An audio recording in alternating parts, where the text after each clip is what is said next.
आज हम लोग क्या देखेंगे 7 नंबर क्वेश्चन जो कल शेष बच गया था।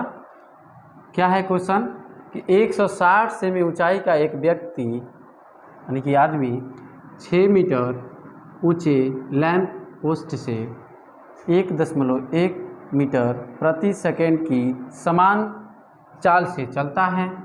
ज्ञात कीजिए कि आदमी की छाया की लंबाई की वृद्धि की दर क्या है, जबकि वह लैंप पोस्ट क्या है 1 मीटर की दूरी पे है। तो सबसे पहले इसमें करेंगे क्या, पहले लैंप पोस्ट है, लैंप पोस्ट बना लेते हैं हम लोग। लैंप पोस्ट, ये लैंप पोस्ट है और मान लेते हैं यहाँ पे कोई व्यक्ति खड़ा हुआ है, ठीक है, और ये धरातल है, ठीक। अब मान लीजिए कि व्यक्ति लैंप यहाँ पे है और व्यक्ति यहाँ पे, तो इसकी छाया किधर जाएगी, सामने न जाएगी, इधर ना, जो लैंप के इधर सामने जाएगी ना व्यक्ति के, ठीक। तो ये लैंप की छाया है, मानिए यही व्यक्ति की लैंप की छाया है। और ये भी ध्यान दीजिए कि जब भी हम लैंप से लैंप के पास आते हैं तो हमारी छाया छोटी होती जाती है, और लैंप से जितना दूर जाते हैं ये क्या होती है, हमारी छाया बढ़ती जाती है। तो ये व्यक्ति क्या हो रहा है, लैंप से दूर न जा रहा है, इधर की तरफ जा रहा है। मान लेते हैं कि व्यक्ति क्या है, लैंप से x दूरी पे है, लैंप से कितनी दूरी पे है, x दूरी पे है, और ये क्या है आपका, लैंप की लंबाई 6 मीटर है। ये लैंप आपका क्या हो जाएगा, AB, लैंप हो जाएगा AB, और व्यक्ति को मान लेते हैं MN और MN मान लेते हैं, और व्यक्ति की छाया की लंबाई, ये तो व्यक्ति है ना, और व्यक्ति की लंबाई, छाया कहाँ से स्टार्ट होगी, यहीं से नहीं स्टार्ट होगी, यहाँ से तो होगी नहीं। अगर MN मानना है ना MN, तो व्यक्ति की छाया कहाँ से स्टार्ट होगी, जहाँ से व्यक्ति होगा वहीं से नहीं स्टार्ट होगी। तो यहाँ से इसकी छाया मान लेते हैं यहाँ तक है, तो उसको मान लेते हैं C, ठीक है। अब देखिए कहना क्या है इसमें कि चूंकि व्यक्ति की लंबाई कितनी है 160 सेमी, तो 160 सेमी की यदि मीटर में बदलेंगे तो 1.6 मीटर हो जाएगा। कितना हो जाएगा, 1.6 मीटर। यहाँ पे लिख लेते हैं, माना लैंप AB बराबर कितना 6 मीटर, तथा आदमी क्या MN बराबर क्या 1 यानी कि 160 सेंटीमीटर है ना, 160 सेमी बराबर कितना 1.6 मीटर हो जाएगा। यहाँ पे ये भी मान लेते हैं, माना व्यक्ति लैंप से x दूरी पर है, x दूरी पर है, अर्थात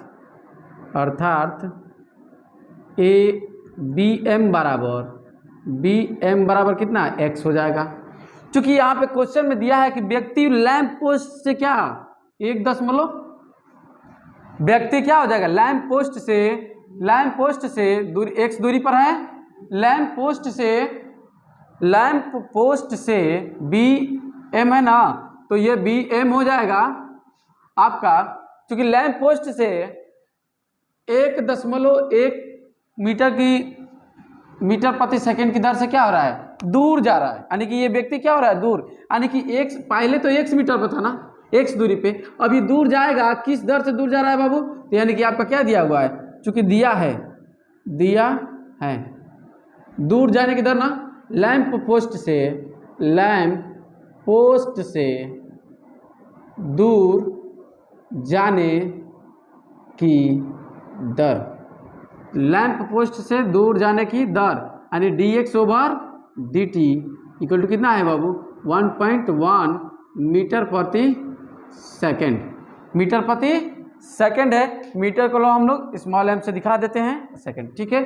अब ये दिया हुआ है आपका, चूंकि यहाँ पे हमारा 2 त्रिभुज बन रहा है, चूंकि त्रिभुज हमें निकालना है, इसके संबंध दिया हुआ है आपका 6 मीटर, और ये भी दिया हुआ है, और ये मालूम करना है, इसको मान लेते हैं y, माना इसकी छाया क्या है y मान लेते हैं, इसकी जो व्यक्ति की छाया होगी उसकी भी कुछ ना कुछ लंबाई होगी, उसको y मान लेते हैं। तो ये देखिए चूंकि दो त्रिभुज बन रहा है, कौन को कितना बन रहा है ABC, तथा त्रिभुज MNO सी। ये त्रिभुज बन रहे हैं आपके दो ठे। क्योंकि देखिए ये लैंप पोस्ट है, तो लैंप पोस्ट है तो धरातल से 90 डिग्री पे होता है, और व्यक्ति भी खड़ा होगा तो 90 डिग्री पे नहीं होगा ना, धरातल से 90 डिग्री पे होगा। तो चूंकि देखिए क्या दिया हुआ है इसमें, एंगल ए बी बराबर एंगल, इसका एंगल सी बराबर 90 डिग्री है ना बाबू, और इसका एंगल सी बराबर इसका भी एंगल, सॉरी इसका भी एम है ना, ये एम होगा, इसका भी एंगल सी बराबर क्या है, ये कॉमन है यानी उभयनिष्ठ है। उभयनिष्ठ है कि नहीं है, उभयनिष्ठ दिख रहा है आपको। तो हम जानते हैं कि दो त्रिभुज, अगर कोई भी दो त्रिभुज है और उसके संगत कोण क्या है, बराबर हैं, यानी कि उसके संगत कोण है ना, देखिए ये एंगल बी बराबर एंगल एम, इसका संगत ये है, और ये एक कोण क्या है, कॉमन है दोनों में, दो एंगल बराबर हो जाते हैं। तो आप लोगों ने पढ़ा है समरूपता का नियम, वो दोनों त्रिभुज क्या हो जाते हैं, समरूप हो जाते हैं। अब देखिए इसलिए त्रिभुज ए बी सी समरूप त्रिभुज, एंगल त्रिभुज समरूप त्रिभुज क्या हो जाएगा, N M N B, angle B M के बराबर है ना, तो ये बी की जगह पे एम हो जाएगा, और एक जगह पे एन कर लेंगे क्योंकि एन की, और सी के बराबर है तो यहाँ पे एन ए के बराबर होगा, अवश्य है, ठीक है, समरूप गया। अब ये आप जब समरूपता के नियम से ये जानते हैं, समरूपता के समरूपता के नियम से, समरूपता के नियम से, समरूपता के नियम से क्या हो जाएगा बाबू आपका, ये ए बी अपान में इसका ए बी, इसका एम एन, ए बी अपान में एम एन एम बराबर बी सी अपान में एम सी इक्वल टू ए सी अपान में क्या हो जाएगा आपका, एन सी हो जाएगा। क्योंकि देखिए इसमें किसका किसका मान मालूम है आपका, बी एम बी, अच्छा ये बी सी आया ना, ठीक है कोई बात नहीं, ठीक है, ये मालूम है ना ये, और एम सी मालूम है, और ये क्या है आपका ए सी, ये ए सी ये है, ए सी को लेना नहीं हमें, हमको इसको और इसको लेना है, ठीक है। तो चलते हैं, ए बी का मान क्या है बाबू, फर्स्ट सेकंड थर्ड। देखिए हमें जो मान दिया हुआ उसका यूज करना है, हमें ए सी से कोई मतलब नहीं है, क्योंकि ए सी का मान हमें मालूम नहीं है। ये दो भुजाएं लेंगे, ये वाला ये भुजाएं लेंगे, और इसकी ये और इसकी ये, ठीक है ना, क्योंकि इसका मान दिया हुआ है, इसी को लेकर चलेंगे। देखिए फर्स्ट व सेकंड से, फर्स्ट व सेकंड से क्या हो जाएगा बाबू, ए बी अपान में एन एम बराबर बी सी बटा में एम सी, ठीक है। अब चलिए इसको हल करते हैं, देखिए क्या हो जाता है आपका, ए बी का मान कितना है 6, और एन एम का मान कितना है बाबू, एन एम का 1.6 बराबर आपका ये क्या हो जाएगा, बी सी का मान कितना है, बी सी यहाँ से लेकर यहाँ तक है ना, तो इसमें एक्स भी है और वाई भी है, दोनों मिलाकर कितना हो जाएगा, एक्स प्लस वाई अपान में कितना हो जाएगा बाबू, एम सी का मान है वाई, ठीक है, इतना हुआ। अब देखिए दोनों का करेंगे तो कितना हो जाएगा, ये 6 बटा में 16 हो जाएगा, 60 बटा में equal to x plus y अपान में कितना वाई, दोनों का कटा देंगे तो कितना हो जाएगा, 4 से 15 बार में ये 4 बार में, तो 15 अपान में क्या 4 equal to x plus y अपान में वाई। अब मल्टीप्लाई कीजिए इसका इधर, तो 15 वाई इक्वल टू कितना 4x प्लस 4y, ये ना 4y किधर लाइए 11 वाई, इधर लेकर आएंगे तो कितना हो जाएगा, घटा लेंगे ना, ये आएगा तो इसमें से क्या हो जाएगा, 15 में से माइनस हो जाएगा, तो 11 वाई इक्वल टू आ जाएगा 4x, ये आपका आएगा। चूंकि हमारा दिया हुआ जो मान है आपका कह रहा है कि छाया की बढ़ने की दर ज्ञात कीजिए, छाया में वृद्धि की दर यानी कि D Y over D T ज्ञात करना है। तो हम किसका क्या करेंगे, का टी के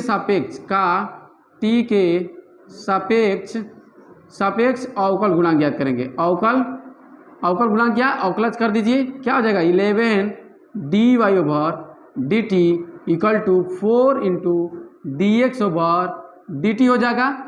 का टी के सापेक्ष अवकलज निकाल रहे हैं ना, तो क्या हो जाएगा आपका डी वाई ओवर, ये आपका क्या हो जाएगा D Y over D T equal to 4 upon में 11 into D X over D T, तो चूंकि देखिए 4/11 हो गया, और dx/dt का मान कितना है बाबू? 1.1 है ना, कहाँ निकाले थे? यहाँ पे है। dx/dt का मान क्या है? 1.1। यहाँ पे क्या करेंगे? 1.1 आप क्या करेंगे? रख देते हैं। तो देखिए 11 से ये कितनी बार में जाएगा? 0.1 बार में जाएगा, क्योंकि पॉइंट में है ना, 0.1 में जाएगा।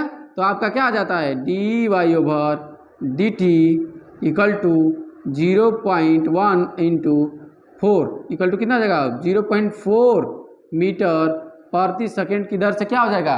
ये क्या हो रहा है? बढ़ रहा है ना। छाया क्या हो जाएगी? बढ़े। देखिए अब जितना दूर जाते हैं हमारी छाया क्या होती है? बढ़ती जाती है ना। तो आपकी ये छाया क्या होगी? बढ़ रही, क्योंकि व्यक्ति क्या हो रहा है? लैंप से दूर जा रहा है। जब लैंप से दूर हम लैंप से दूर जाते हैं तो हमारी छाया क्या होती जाती है? लंबी होती जाती है। जितना पास आते हैं उतना छोटी होती जाती है। तो वही है, ठीक है। ओके, चलिए नोट कर लीजिए इसे।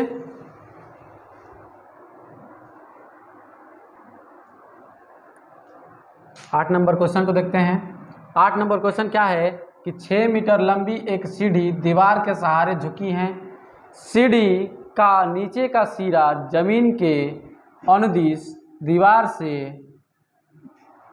दूर 0.5 मीटर प्रति सेकंड की दर से खींचा जाता है। ज्ञात कीजिए दीवार पर सीढ़ी की ऊंचाई किस दर से घट रही है, जबकि इसका नीचे का सिरा दीवार से 4 मीटर दूर है। तो चलिए इसको सॉल्व करते हैं। तो इसमें पहले फिगर बना लेते हैं, फिगर से आसानी से समझ में आएगा।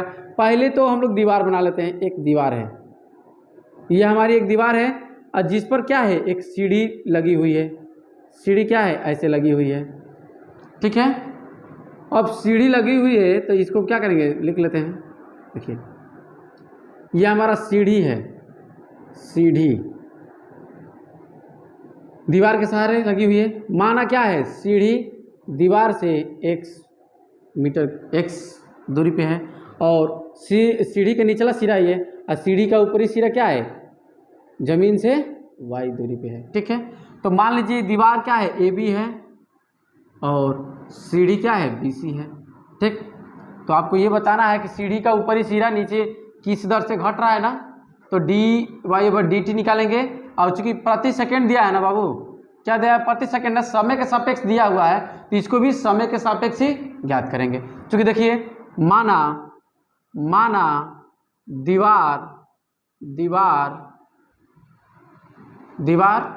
AB है तथा सीढ़ी आपकी क्या है? BC है, ठीक है। चूंकि सीढ़ी का निचला सिरा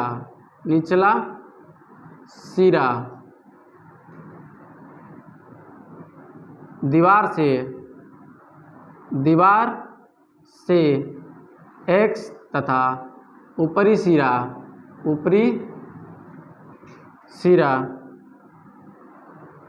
जमीन से y दूरी पर स्थित है।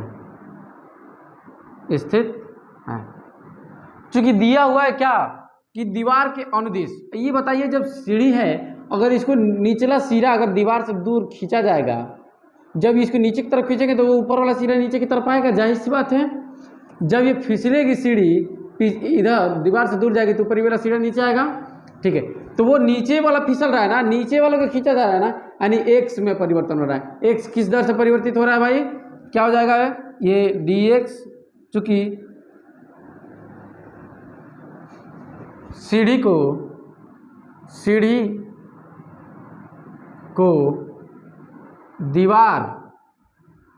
दीवार से दूर खींचने की दर dx/dt इक्वल टू क्या दिया हुआ बाबू? 0.5 मीटर पर सेकेंड। ये ना दिया हुआ है, मीटर पर सेकेंड दिया हुआ है। तो हमें ज्ञात क्या करना है कि ऊपर वाले सीढ़ी की दर क्या हो रही है, किस दर से घट रही है, ठीक है। तो चलिए देखते हैं किस दर से घट रही है। चूंकि ज्ञात करना हमें तो dy/, तो चलिए इसको, और सीढ़ी की लंबाई कितनी है? 6 मीटर, तो ये सीढ़ी की लंबाई है 6 मीटर, ठीक है ना। तो चलिए त्रिभुज, और चूंकि सीढ़ी जो दीवार है, ये दीवार ये आधार से 90 डिग्री का कोण बनाती हुई रहती है ना। कभी भी कोई भी दीवार होती है जमीन से कितने डिग्री पे होती है, 90 डिग्री पे। तो ये एक समकोण त्रिभुज हो गया ना, तो लिखेंगे समकोण त्रिभुज, समकोण त्रिभुज BAC में, BAC में। तो क्या हो जाएगा बाबू, BC का स्क्वायर, पाइथागोरस थ्योरम से BC का स्क्वायर, BC कर्ण है ना, कर्ण का स्क्वायर बराबर आधार का स्क्वायर प्लस लंब का स्क्वायर होता है ना। यानी कि क्या हो जाएगा आपका ये BC का स्क्वायर बराबर AC का स्क्वायर प्लस AB का स्क्वायर। चलिए देखते हैं, ये 6 है ना, तो 6 का स्क्वायर हो जाएगा बराबर, ये हो जाएगा आपका क्या, AC यानी x का स्क्वायर प्लस y का स्क्वायर, ठीक है। तो x square plus y square बराबर क्या हो जाएगा आपका 36, ये नहीं हुआ। चूँकि हमें इस समीकरण से क्या ज्ञात कर पाएंगे हम लोग, देखिए x square plus y square हो गया ना, इसको समीकरण 1 बना लीजिए। लिखेंगे समीकरण, हमें एक d अगर इसका t के सापेक्ष अवकल गुणांक कर दें तो हमारा आ जाएगा dy/dt आ जाएगा ना यहाँ से, हाँ। तो यहाँ से हमारा निकल सकता है मान। इस समीकरण का क्या करते हैं, समीकरण 1 का t के सापेक्ष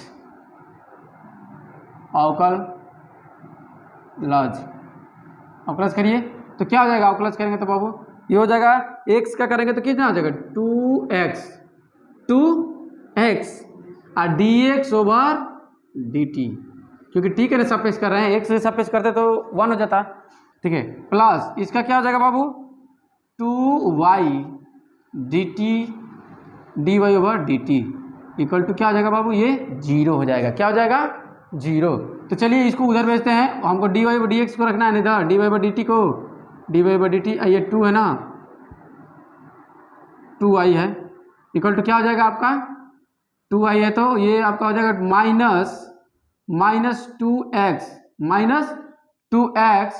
dx/dt हो जाएगा, 2x dx/dt हो जाएगा। ये आपका क्या हो जाएगा, 2 से 2 कैंसिल, तो dy/dt इक्वल टू माइनस में x/y और dx/dt हो जाएगा। चूंकि हमारा मान क्या मालूम है, x की वैल्यू दी गई है, x की वैल्यू जो यहाँ पे देगा ना, जबकि इसका निचला सिरा x से क्या है, दीवार से 4 मीटर दूर है, तो ये दीवार से 4 मीटर दूर है ना, ये इसी का मान दिया गया है। हम लोग वो जो विशेष वैल्यू दी गई है वो लास्ट में रखते हैं, आप लोगों को बताया गया था। अब तब तक हम लोग क्या करते हैं, x मान के ही करते हैं। देखिए तो हमें y का तो वैल्यू मालूम नहीं है, तो y की वैल्यू यहाँ से निकाल लेंगे, तो y इक्वल टू क्या हो जाएगा -x/, यहाँ पे देखिए y square equal to 36 - x square होगा, तो y की वैल्यू लेंगे तो क्या हो जाएगा अंडर रूट में y 36 माइनस y स्क्वायर हो जाएगा और dx/dt हो जाएगा, ठीक है ना। इसको भेजेंगे तो इधर 36 माइनस y स्क्वायर हो जाएगा और ये अंडर रूट में हो जाएगा ना y का वैल्यू, ठीक है। अब x की वैल्यू दिया हुआ है आपका, सॉरी यहाँ पे हो जाएगा x स्क्वायर, क्योंकि y स्क्वायर न भेजना है, y की वैल्यू निकाला तो x न भेज रहे हैं, ओके। चलिए ये देखिए क्या हो जाएगा आपका -4 में, चूंकि माइनस चिन्ह है यहाँ पे, उसी का माइनस है, x की वैल्यू रख रहे हैं यहाँ पे, क्योंकि नीचे दिया निचला सिरा क्या है 4 मीटर दूरी पे हो, वो कह रहे हैं 4 मीटर दूरी पे हो तो कितना होगा, तो ये मान लिया हमने x, लास्ट में हमारा जो आ रहा है उसको हम रख दे रहे हैं, तो क्या हो जाएगा आपका अंडर रूट में 36 माइनस इसका करेंगे 4 का स्क्वायर ना, तो इसका वैल्यू रखिए dx/dt का मान क्या है आपका, dx/dt का वैल्यू क्या है आपका 0.5 मीटर पर सेकेंड, तो आपका वैल्यू क्या आ जाएगी, आपकी वैल्यू आ जाएगी -4 में, ये तो कितना हो जाएगा 16 होगा, 60 में से गया तो 20 हो जाएगा, 20 × 0.5 यही आएगा। अब इससे गुणा करेंगे तो इसमें क्या आ जाएगा बाबू आपका माइनस, और इससे 20 हो जाएगा ना 2.0 हो जाएगा, अपान में इसमें क्या आ जाएगा वैल्यू निकालेंगे तो 2 और रूट में 5 मीटर पर सेकेंड, आपका ये आ जाएगा 2 से 2 कैंसिल, तो आपका हो जाएगा -1/√5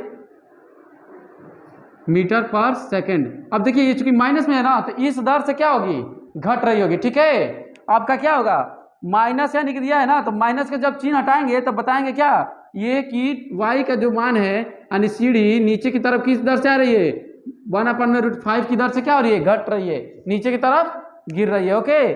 चलिए इसको नोट कर लीजिए बाबू।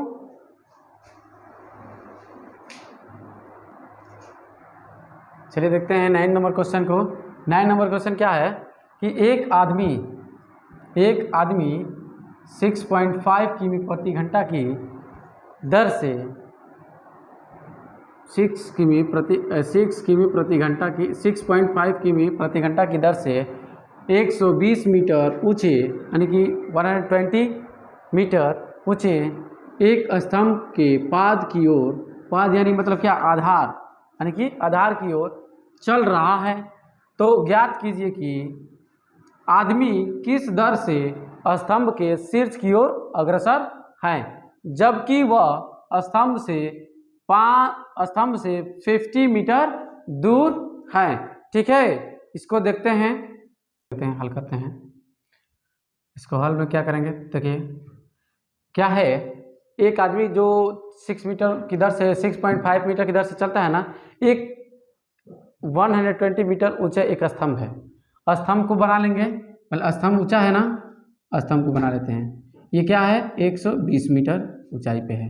ठीक, अब देखिए स्तंभ है, जो एक व्यक्ति है जो चल रहा है इसके आधार की ओर। तो मान लेते हैं एक व्यक्ति यहाँ पे है, यहाँ से क्या कर रहा है, इसके आधार की ओर चल रहा है, यानी कि एक व्यक्ति सी है, यहाँ पे सी व्यक्ति है, इसके आधार की ओर चल रहा है। तो ये ए बी को हम लोग क्या मान लेते हैं, स्तंभ मान लेते हैं।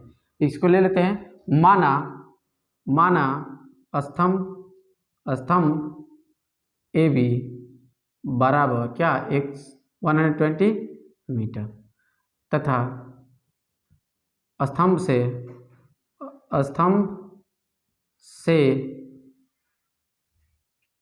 से आदमी की दूरी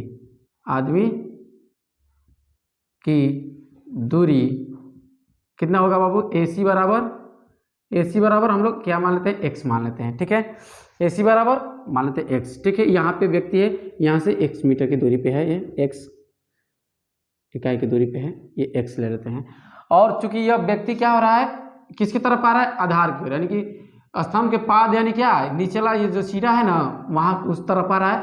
और किस दर से आ रहा है बाबू, 6.5 किमी की दर से, यानी कि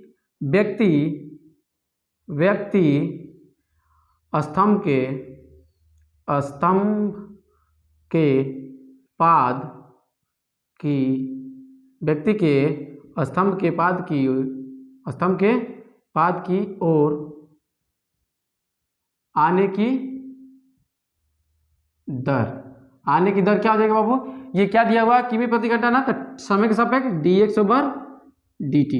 dx/dt बराबर कितना हो जाएगा, 6.5 किमी पर हावर। ठीक है, लिख देते हैं। और चूंकि देखिए, और फिर पूछा है कि आदमी किस दर से स्तंभ के शीर्ष की ओर अग्रसर होगा, माने किस दर से अग्रसर है, माने इसके इधर चलने की दर क्या है, इतना किमी प्रति घंटा से, तो किस दर से क्या होगा वो स्तंभ की ओर। तो ये मान लेते हैं स्तंभ की ऊंचाई, दूरी क्या है, इसके यहाँ से स्तंभ की दूरी h, यानी ये कर्ण है ना, और चूंकि स्तंभ धरातल से 90 डिग्री का कोण बनाता है ना। चलिए इसको, तो समकोण त्रिभुज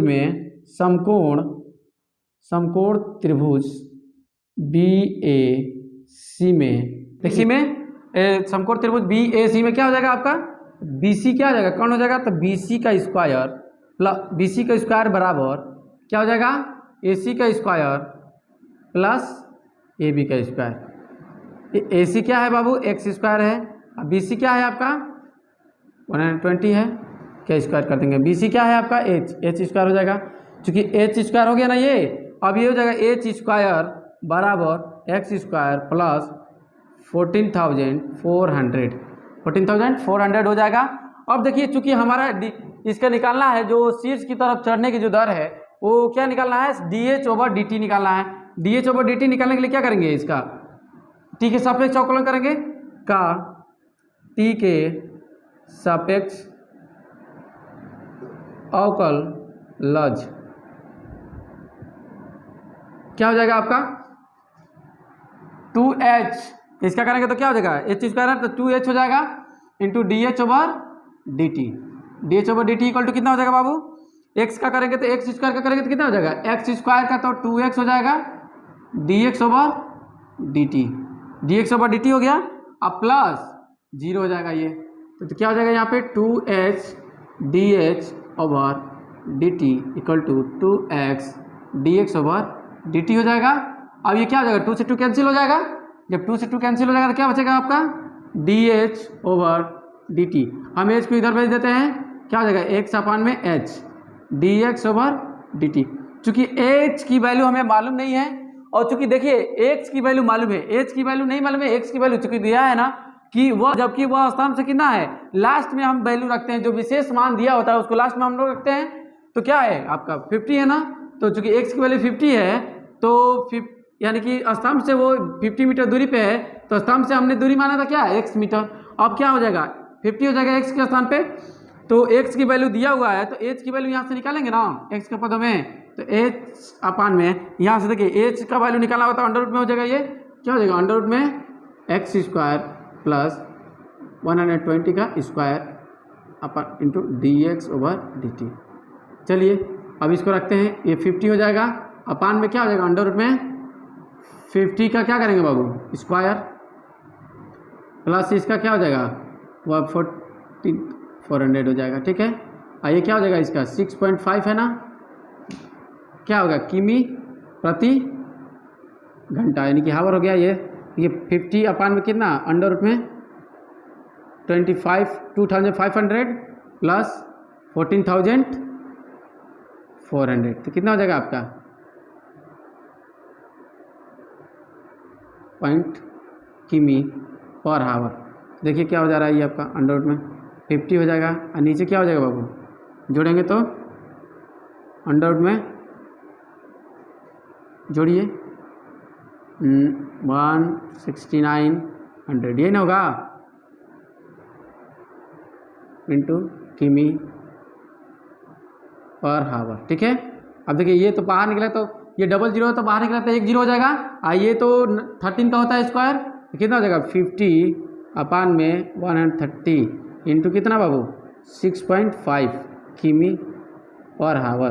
ठीक है, अब इसको 0 से 0 कैंसिल, अब देखिए इसको कटाएंगे इससे तो कितना हो जाएगा 0.5 बार में कटेगा 13 से कटेगा ना, क्योंकि यहाँ पे पॉइंट है, तो अभी क्या हो जाएगा आपका लास्ट में आपका वैल्यू हो जाएगी 5 इंटू 0.5 किमी पर हावर ना। अब इसको मल्टीप्लाई करेंगे तो क्या आ जाएगा 2.5 किमी पर हावर की दर से क्या हो जाएगा वो शीर्ष की तरफ अग्रसर होगा। ठीक है, इसको नोट कर लीजिएगा, देखिएगा आप लोग की वैल्यू आ रही होगी, यही हमारा क्या है dH/dt है, ये शीर्ष की तरफ अग्रसर होने की दर है। ओके ठीक है, नोट कर लीजिए बाबू। 10 नंबर क्वेश्चन, एक बेलन की त्रिज्या 2 सेमी प्रति सेकंड की दर से क्या हो रही है घट रही है तथा ऊंचाई इतने बढ़ रही है, सॉरी ये सेकंड की दर से क्या हो रही है बढ़ रही है, तथा ऊंचाई 3 सेमी प्रति सेकंड की दर से क्या हो रही है घट रही है। तो बेलन के आयतन के परिवर्तन की दर क्या कीजिए, माने ये कि त्रिज्या जब बढ़ रही है और ऊंचाई घट रही है तो उसके आयतन में क्या परिवर्तन होगा, यह ना निकालना है। तो चलिए देखिए, चूँकि इसमें जो अब बेलन का आयतन मान लेते हैं क्या कि माना किसी समय बेलन की त्रिज्या r तथा ऊंचाई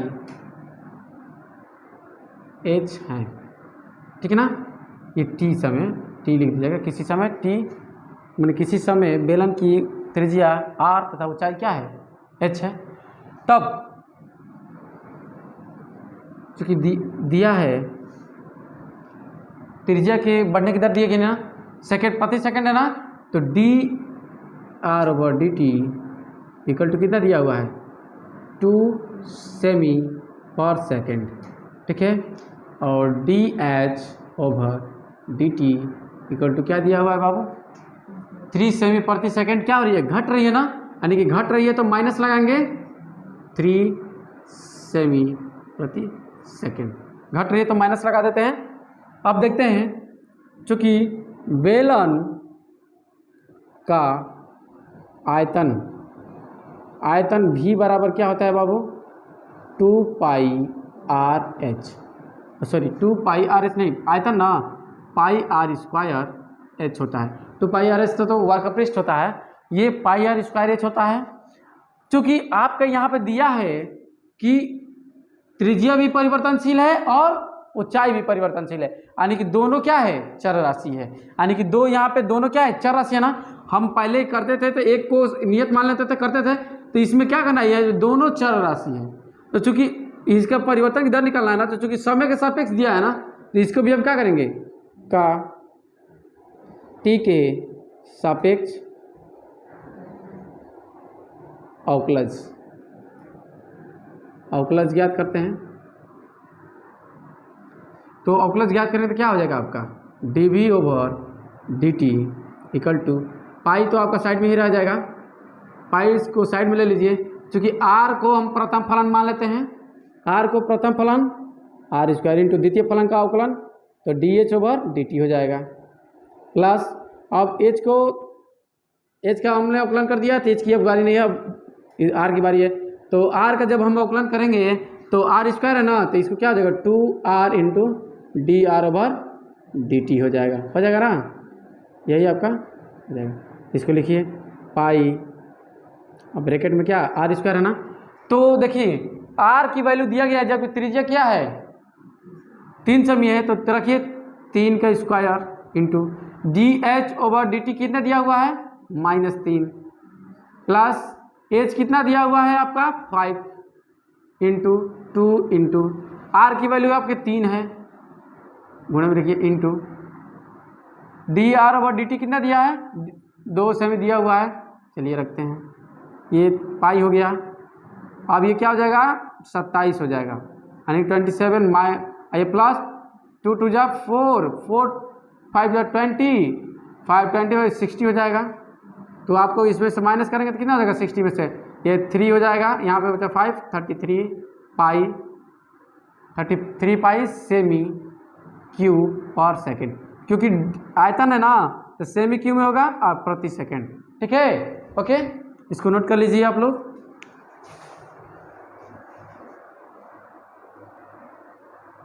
ग्यारह नंबर क्वेश्चन को देखते हैं, क्या दिया हुआ है। पानी की एक टंकी है, पानी की एक टंकी का आकार ऊर्ध्वाधर अक्ष वाला एक उल्टा लंबवृत्तीय शंकु है, जिसका शीर्ष नीचे की तरफ है। ठीक, शंकु की त्रिज्या 5 सेमी और ऊंचाई 15 सेमी है। टंकी में 0.1 घन सेमी प्रति सेकंड की दर से पानी भरा जाता है। जब पानी की गहराई 6 सेमी हो, पानी की गहराई जो पानी भरा जाता है उसकी गहराई क्या हो, 6 सेमी हो, तो निम्नलिखित प्रत्येक को ज्ञात कीजिए। जब पहला क्या ज्ञात करना है हमें, पानी के स्तर के बढ़ने की दर। दूसरा, टंकी के भीगे हुए पृष्ठ के बढ़ने की दर, जो टंकी का पृष्ठ भीगेगा यानी कि क्षेत्रफल, और बढ़ने की दर यानी ऊंचाई की दर। चलिए देखते हैं इसको क्या है। पहले तो हम लोग शंकु बना लेते हैं। चूंकि शंकु कैसा है, लंबवृत्तीय उल्टा आकार का है, जिसका शीर्ष नीचे है, इधर है, ऐसे है। शंकु बना लीजिए, ऐसे बना लेते हैं। ठीक है, ये है, और ये आपकी क्या है, शंकु की टोटल ऊंचाई है। कितना दिया है टोटल ऊंचाई आपका, 15। ठीक है, 15 दिया हुआ है। और यहाँ से त्रिज्या आपकी क्या दी हुई है, 5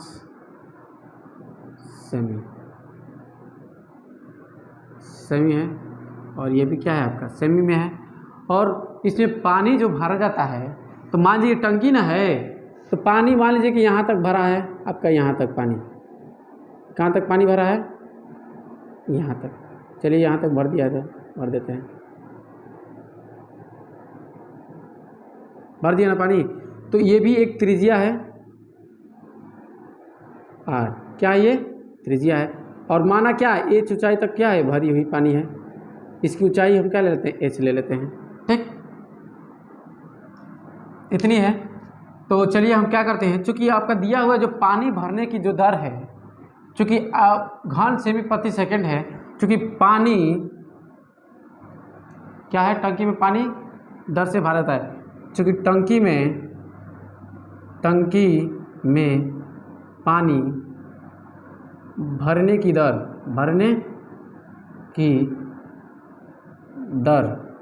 dv ओवर dt दिया हुआ है, क्योंकि प्रति सेकंड में है ना, इसको लिखेंगे 0.1 सेमी क्यूब, घन सेमी को हम लोग क्या लिख सकते हैं, सेमी क्यूब पर सेकेंड।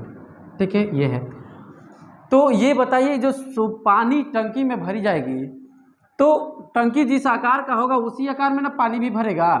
तो जो मान ले रहे हैं कि इसमें माना टंकी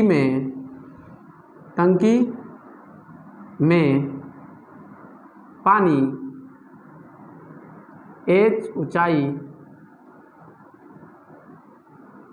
तक भरा जाता है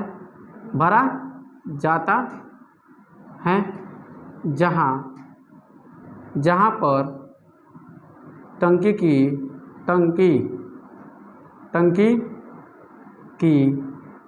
त्रिज्या r है। टंकी की त्रिज्या क्या है, ये r1 ले लीजिएगा, फिर r है। ये बताइए यहाँ पे जैसे जैसे हम नीचे जाएंगे हमारी त्रिज्या क्या होती है, अलग होती जाएंगे, क्योंकि नीचे पतला मिलता है, ऊपर जाते हैं चौड़ा मिलता है। तो इसकी त्रिज्या हर पॉइंट पे क्या होगी, अलग अलग होगी। ठीक, यहाँ पे r ले लिए हैं, त्रिज्या क्या है आपकी, r है। ठीक, तो अब देखिए हमें इसका आयतन क्या होगा, इसका आयतन क्या होगा, भरे पानी का आयतन, टंकी में भरे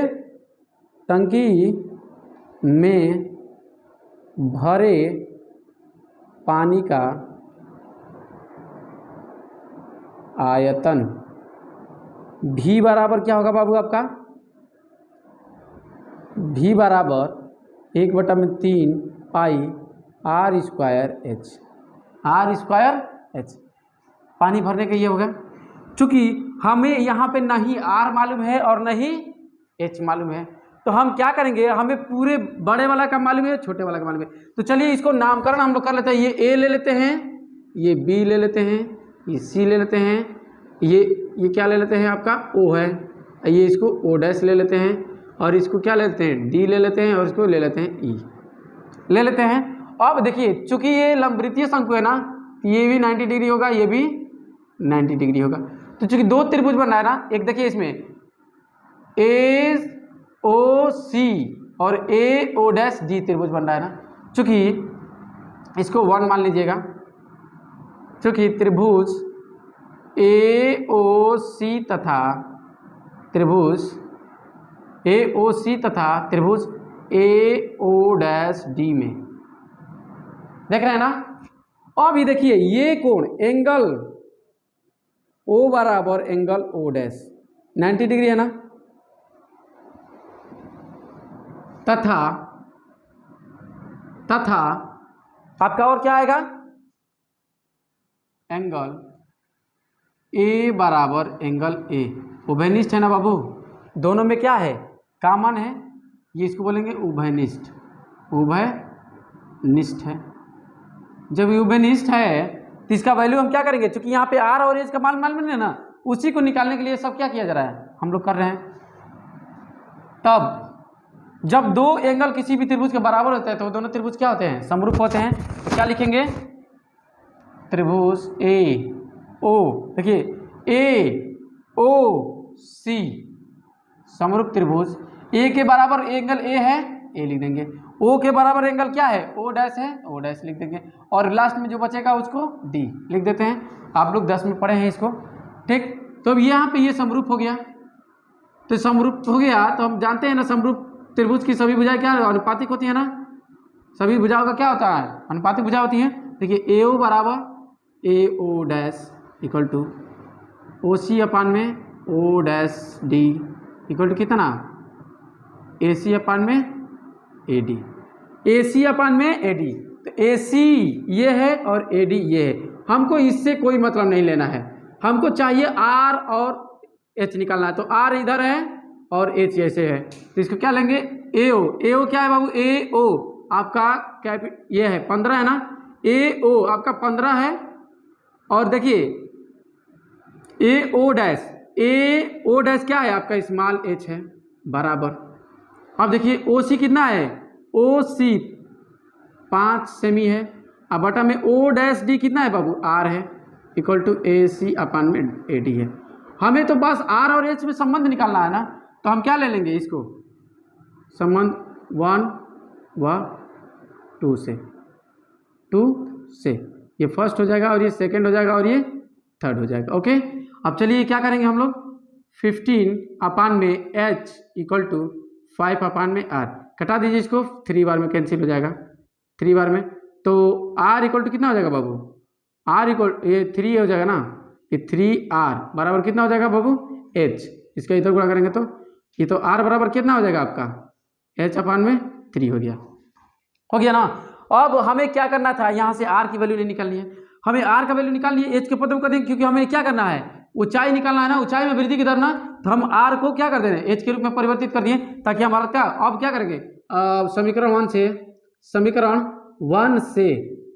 1 से आपका क्या हो जाएगा बाबू, समीकरण 1 से आपका ये हो जाएगा क्या, v equal to 1/3 pi into R square का मतलब क्या, h अपान में 3 का क्या करेंगे, स्क्वायर इंटू h, तो हो जाएगा आपका 1/3 पाई इंटू h स्क्वायर हो जाएगा, ये h क्यू अपान में 9 हो जाएगा ना, v इक्वल टू, अब इसको क्या करते हैं आगे, v इक्वल टू अब हो जाएगा आपका, v इक्वल टू आपका 1/27 1/27 into pi into H Q. अब क्या करेंगे हम लोग बाबू, हमें ऊंचाई की दर ज्ञात करनी है ना, किस स्तर से क्या हो रहा है, बढ़ रहा है ना, तो अब इसको क्या करेंगे हम लोग, इसको t के सापेक्ष करते हैं, का t के सापेक्ष अवकलज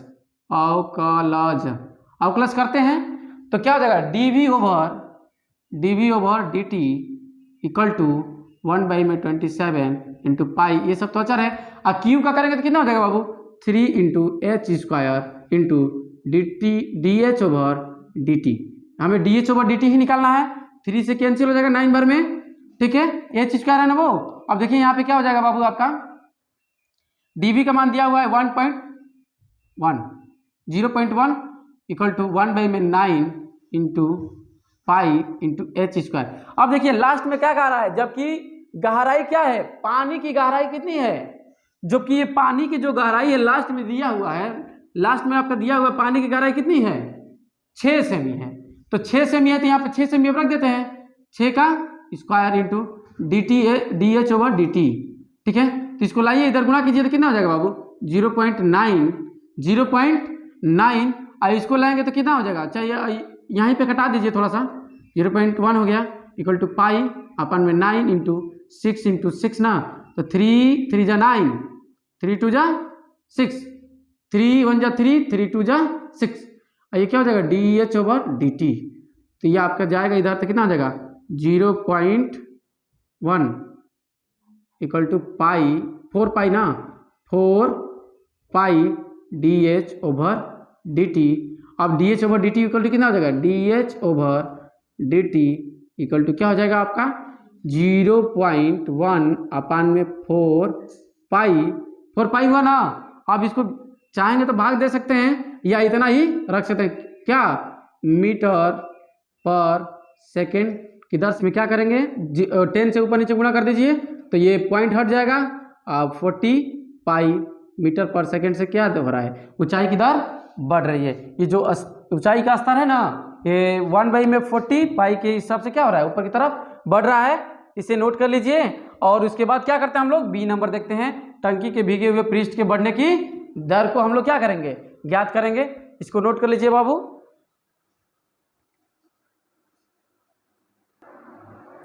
चलिए हम लोग बी नंबर क्वेश्चन को सॉल्व करते हैं।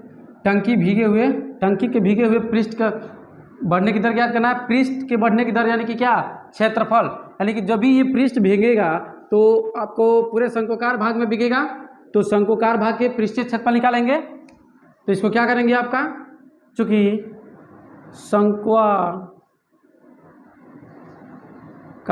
शंक्वाकार भाग के पृष्ठ का क्षेत्रफल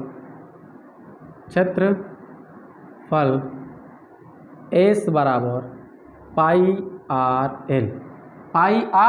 एल होता है। चूंकि पाई आर एल होता है, ये क्या होता है, पाई आर एल यहीं तक ना, जहाँ तक पानी भरा है वहीं तक ना ये भीगेगा, तो ये आपका एल है। चूंकि एल बराबर आपका क्या होता है अंडर रूट में R square plus H square.